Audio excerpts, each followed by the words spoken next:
we die, we die! If we die, we die! Welcome, Husker fans. Thank you for tuning in to Big Red Radio, the Husker Talk Show. I am your host, Caleb Generette. Next to me is my co-host, Zach Generette.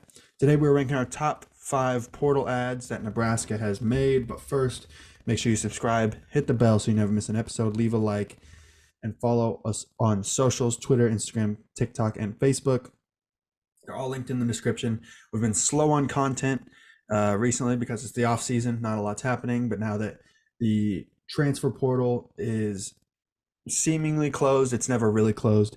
It seems like the roster is set until the spring at least.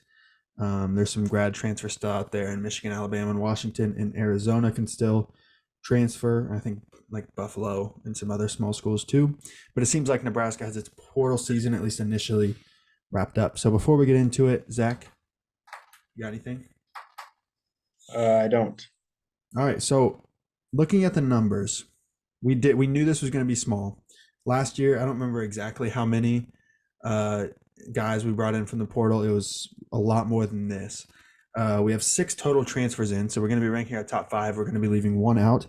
And we had 10 total transfers out, but I think besides the quarterbacks, so besides Chuba and Jeff Sims, the only other one to play like meaningful snaps was Lynham, the corner that transferred to Pitt.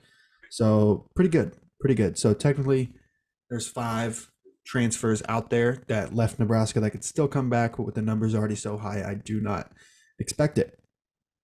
Zach, you got anything on that before we get into our rankings? I don't. Okay, so start with your number 5. So my number 5, I'll start off by saying the way I did this has much less to do with how good the player is and much more to do how the player fits the needs that we need, because that is how I think Matt Rhule likes to use the transfer portal, is for immediate needs, right? We're not trying to get the whole team from there or anything. Right. But my number 5 is going to be Stefon Thompson, the linebacker transfer from Syracuse, just because I feel like he's if I'm not wrong, he's a little more of an athletic linebacker than the current guys we have. Yeah. The guys we currently have, don't get me wrong, they're great. But in pass coverage, like, they just continuously get burnt by tight ends and running backs. And so to have him on 3rd and longs, I think will be super helpful. 3-star from Syracuse. I think he has 2 or 3 years of eligibility left, so even more time to develop him. So I think that's a great get.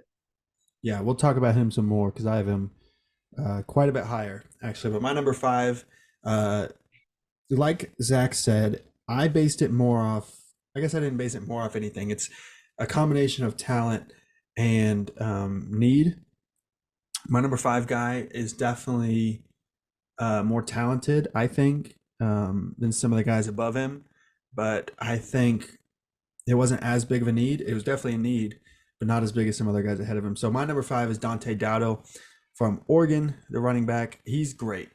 He's going to be great. Dude, this is like it's not my number 1 transfer, but it's probably my favorite transfer, because I think skill-wise he's by far the best transfer we got.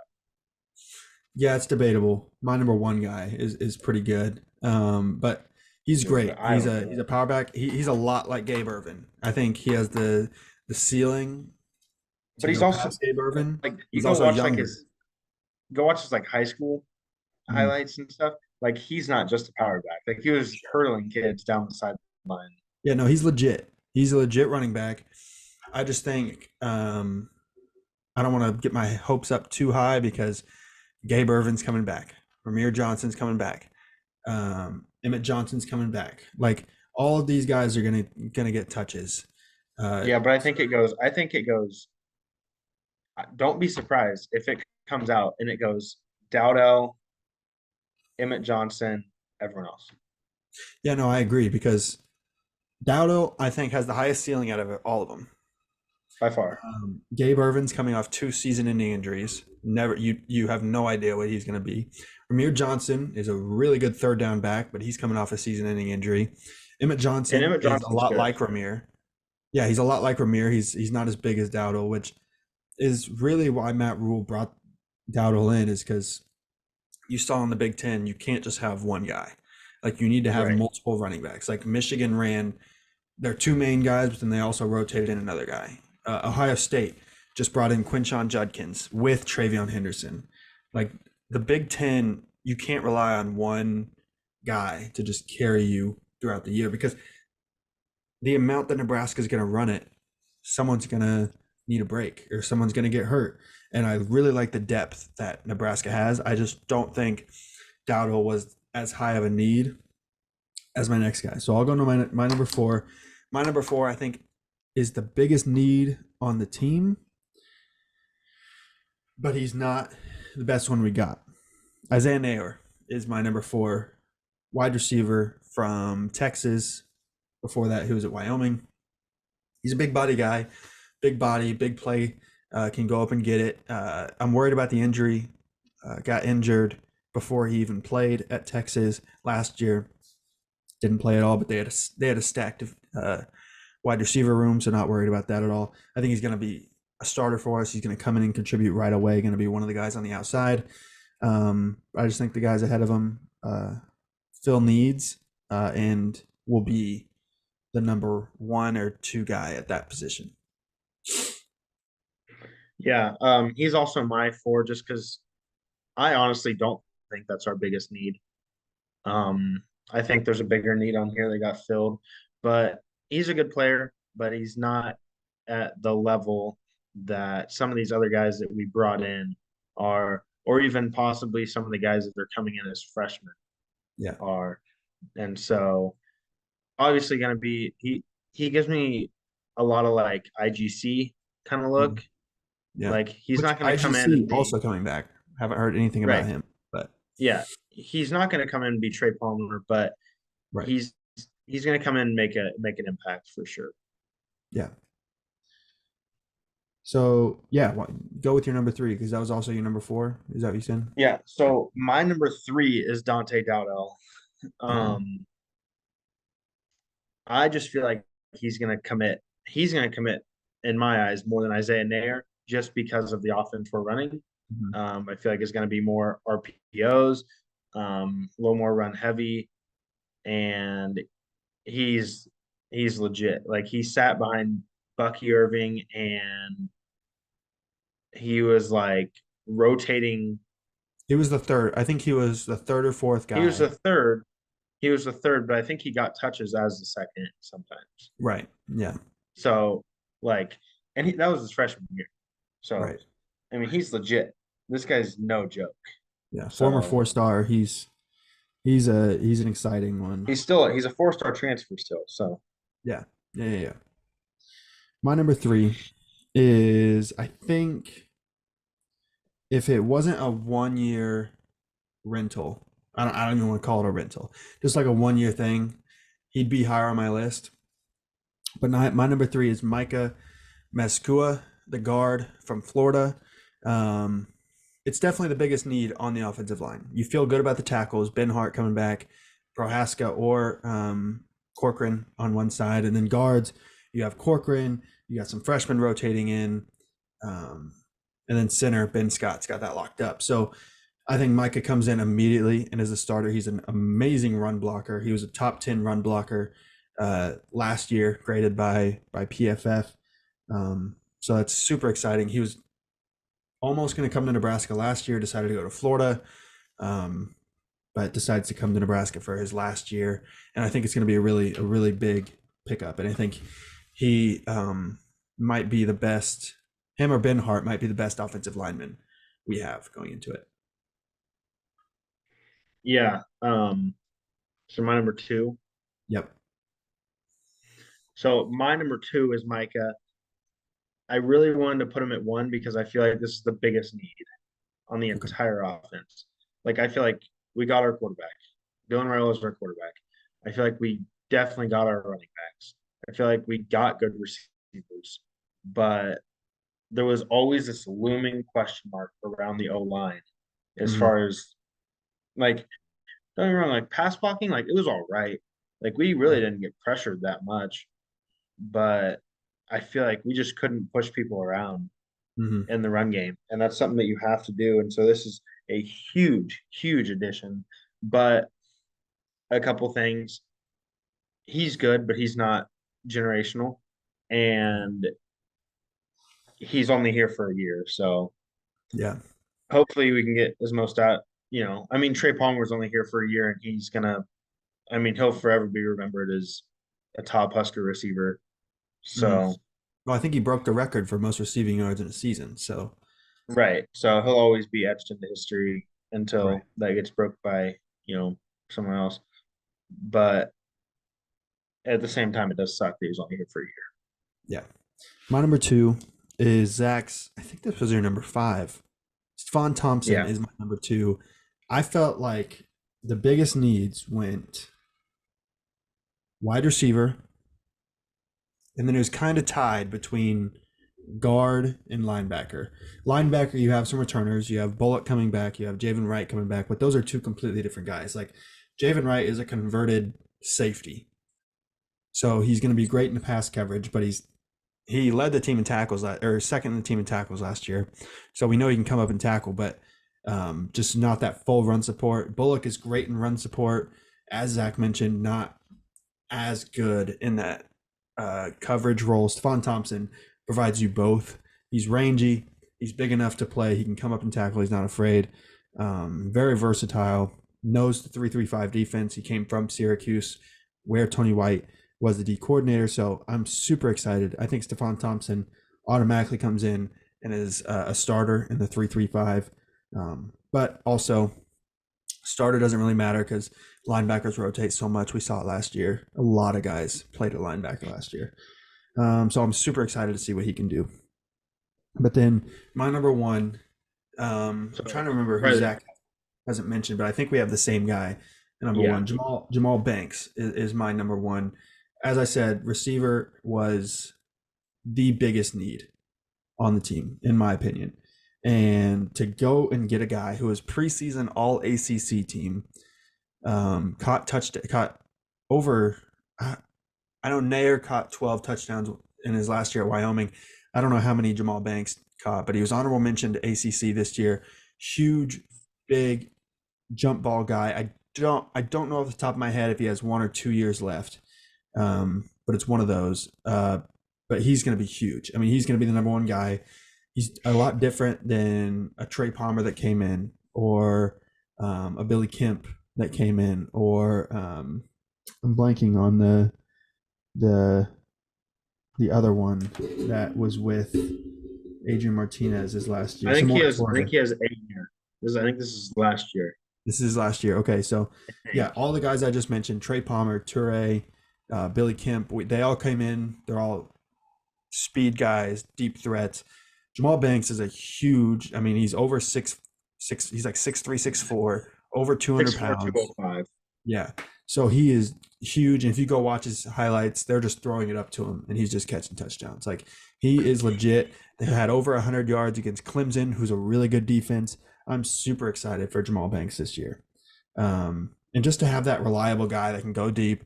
And if nobody's open and you need to make a play in the goal line, just throw it up to him. That's huge. Something we haven't had in a while, especially at the receiver position.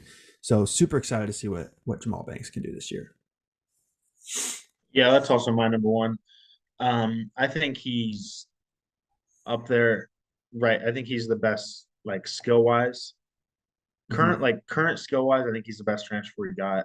Yeah. I think Dowdell runs away with the ceiling award, with the highest ceiling, because he's already a 4-star transfer. He's already putting up um, what looks it looks like he's going to put up good numbers. And he's coming in with 3 or 4 years of eligibility.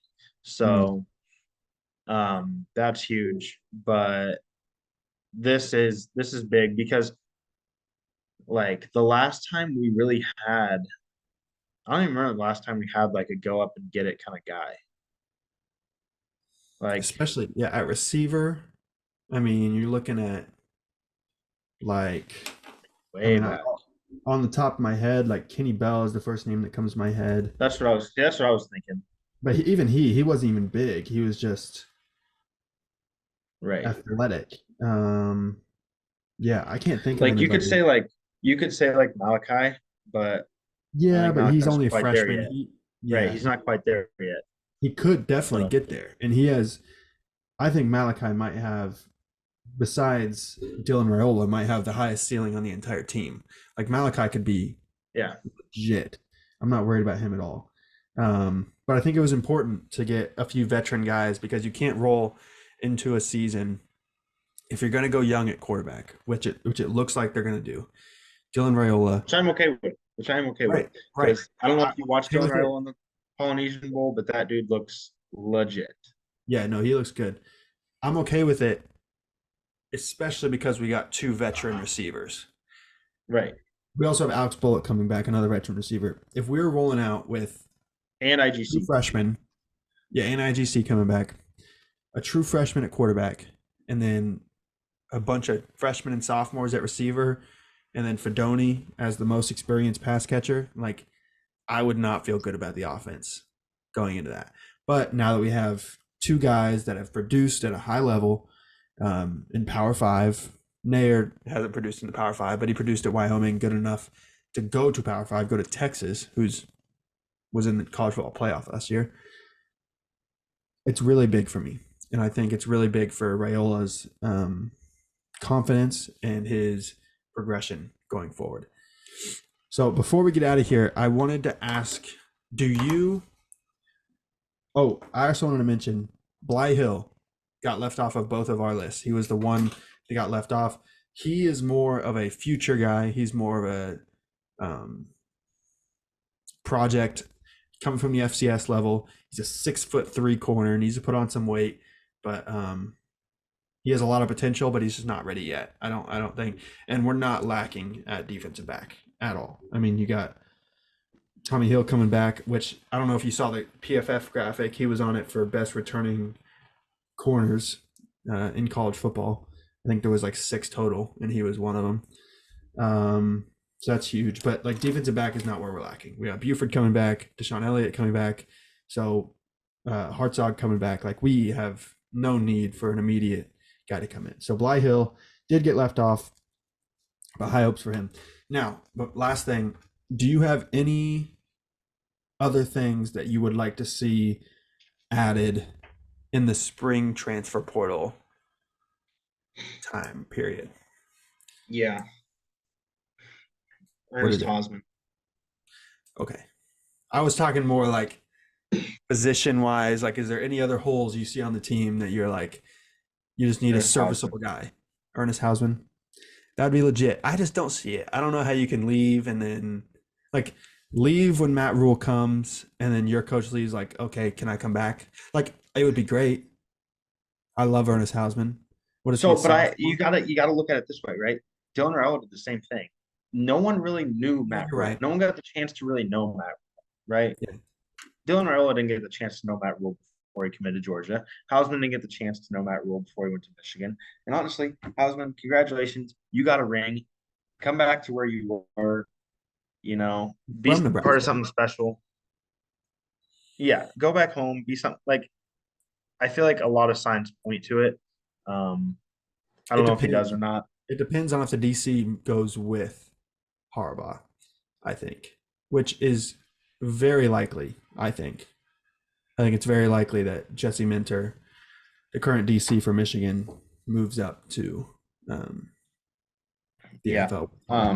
But If it no, does, as far as positions, um, I think we're pretty good, but you always just like to see more linemen yeah, come in. yeah. Um, I think a pass rusher. That's like an edge guy, right? Because We have some good edge dude, guys though. We I have mean, Jamari they're Butler all coming right, back. We have Cam Linhart coming back. right? But like, think about it. On the inside, we have Nash Hutmacher and Ty Robinson coming back. If you can add You also like have a Van Poppel good, in there. Vincent but Jackson. he's not an edge guy. He's not. Van Paul's Right. not I'm an edge talking guy. about inside. I'm talking about inside. Right. Yeah. But you need like a consistent edge guy. Like look in the NFL. Like when you have a I consistent think edge Cam guy, like Linhart. I think Cam Linhart could be that. Or Jamari Butler led the team in sacks last year. yeah, but like a guy that just flies off the edge, Right. Right. like a Those. like a TJ Watt style, like a Aiden Hutchinson style, Mhm. like you know what I mean, Nick Bosa style, Chase Young, like guys that just fly off the edge Yeah, that and I think aren't like super big, but are just right. coming hot. And I think Linhart can be that. He was only a freshman last year, so I'm expecting to see a big jump. Jamari Butler kind of But that's is why that. like, but like if you brought in like a senior to put on the other side of him, I was and then really him and then Linhart and and then Jamari can they rotate. rotate, right? They rotate so much. I was expecting MJ Sherman to be that last year, but he moved back to the jack role, so he kind of is pass rusher slash uh, linebacker too. But Yeah, my but biggest need, that's one thing I feel like Nebraska hasn't really ever like at least in the last few years hasn't really ever got is like yeah, since like Gregory, we really they had haven't had like Garrett a Nelson. They had Garrett Nelson. but he even played in the in coverage a little bit. I mean, he was a I pass guess rusher. he He was a was, pass but he wasn't like he was good. He wasn't like far and away. Like right. you need like a distinctive guy that like on 3rd and 8, you're like, look for this guy to get to the quarterback.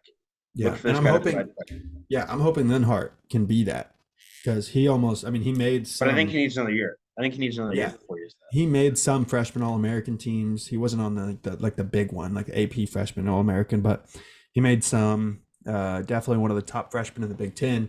But yeah, no, I get what you're saying. With there, you just got to have a consistent guy in there. But It's that's like very like people don't understand like how big that is to the game, right. like how It's big of it's an a impact that really makes. it's a Like really look at the important Steelers without position. TJ Yeah. Watt. Look at the Right. Steelers without TJ Watt. It's huge, massive. Yeah, and I just think a lot of Nebraska right now is are really young, like young everywhere. So that's why you don't see all these like guys that you've are going into the season like this guy could be like a all Big Ten or all American. Like we have a few like Nash and Ty and Jamal Banks if he can do it, but not a ton because the team's just so young. But my biggest need, something I don't know. I just still feel like we need like a veteran quarterback, like someone like I'm bought in on Raiola being the starter. I'm not worried about that at all. I don't want any more quarterbacks. I just don't want like the most veteran guy we have in there is Heinrich Harburg. Nothing against him, but he's really only been in those meetings and he's only been playing the position for like 2 years, maybe. Like I even get last that. year was like his first time in the meetings. It's like you need a guy, and I know we brought in a Glenn Thomas, who's going to help a lot with that co-OC and a certified actual QB coach, but I don't know. I just want that veteran guy, and I'm not expecting anybody big because nobody wants to come in with a 5-star breathing down their neck, Correct. or nobody wants to That's come the in and thing. lose their Like, no job to a one's going freshman. to. I Right, don't I want get that, but like I don't think we need anyone that's gonna. I don't know. I Like would I don't like think to there's have anyone that's gonna come in that's gonna. we You know what I saw mean? last year how important a good backup quarterback is. Like you see it every year. But yeah, Top quarterback goes down, the team either falls off, like Florida State, or Texas kept their role with Malik. What is it, Malik? Why can't I think of his name? He I'm just transferred to saying no Duke. one's gonna come in to be the Malik backup to Murphy. Raiola because no one's gonna come in to be the backup to Raiola because why I would you? know, but you would just like He there's has so many 4 years. He right. has There's four so years many with quarterbacks coach. out there that aren't going to start where they are and aren't really going to start anywhere else. So why not? I don't know. I don't know. I would But just then like it. like is that a I don't want is to he roll how do into you the know like year. that guy? Like that's Harburg though, you know what I mean? Like Right. Harburg is at that level. Anyone that you bring in that isn't gonna start where they are and isn't gonna start really anywhere else is Heinrich Harburg level. Yeah, I guess. I would just want somebody that's more proven as a passer. You know, it's just tough. And Like I if don't want Kalen to be the backup quarterback going into the year. I don't think he's ready for that. I think Harburg is better than him, but I think that just so different. Like the offense would have to drastically change between those two guys if Raiola, knock on wood, if Raiola went down.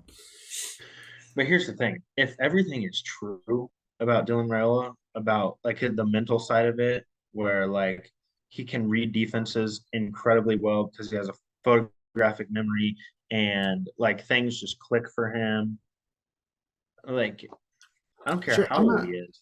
I'm not worried about the arm. Yeah. If his arm is, because that's the biggest thing with young guys is they're not mentally ready. A lot of these young guys are physically ready. Dylan Raiola is physically ready to play college ball. He's big enough.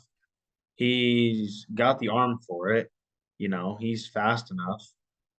But like the only thing would be like the mental side of it. But I think mentally, like Dylan Raiola is up there with anyone else we're gonna bring in.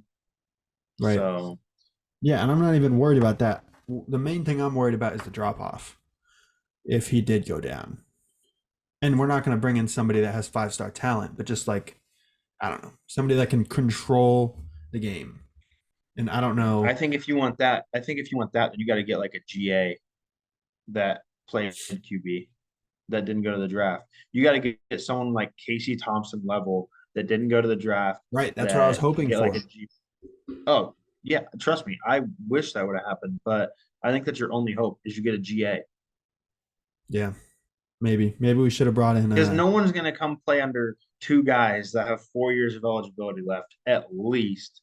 Yeah, I don't think anybody's like a 4 and 5 star. Like no one's like. I think Kalen is not playing this year. He might get some snaps, but he's going to redshirt. Yeah.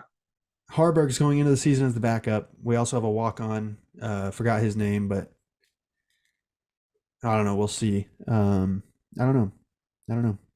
Maybe we should have got Spencer Petras. No. Okay. I do think Petras is a good QB, but he was a 4-star. He was a 4-star coming out of high school. Good QB. Like mentally, I think he was before his senior year. He's gonna his junior year. You gotta think he had no line, he had no receivers, and his he played at Iowa. He played at Iowa, basically. Right. Yeah. Yes. Right. So, yeah, who knows? Maybe we can convince Deacon Hill to come over and back up Raiola because McNamara is coming back. You want that? McNamara's not even good. Yeah, but he's better than Deacon Hill. Yeah, but I don't know. I don't think he's that good. I also think Iowa should be shut down for tampering. Everybody does it. Everybody tampers. You don't think? Okay, yeah, but you don't think all the guys that Nebraska got were like at least one of them was like, "Hey, if you enter the transfer portal, we can get you some good stuff over here." Okay, yeah, but it wasn't the coaches talking to him. You don't know if it was the coaches talking to Proctor either. Yes, that's what he said. The guys. No, he said the guys at Iowa. He never said coaches. But you got anything else before we sign this off? Nope. Make sure you like, subscribe, and hit the bell so you don't miss an episode. Make sure you follow all the socials in the description. But without further ado, go Big Red.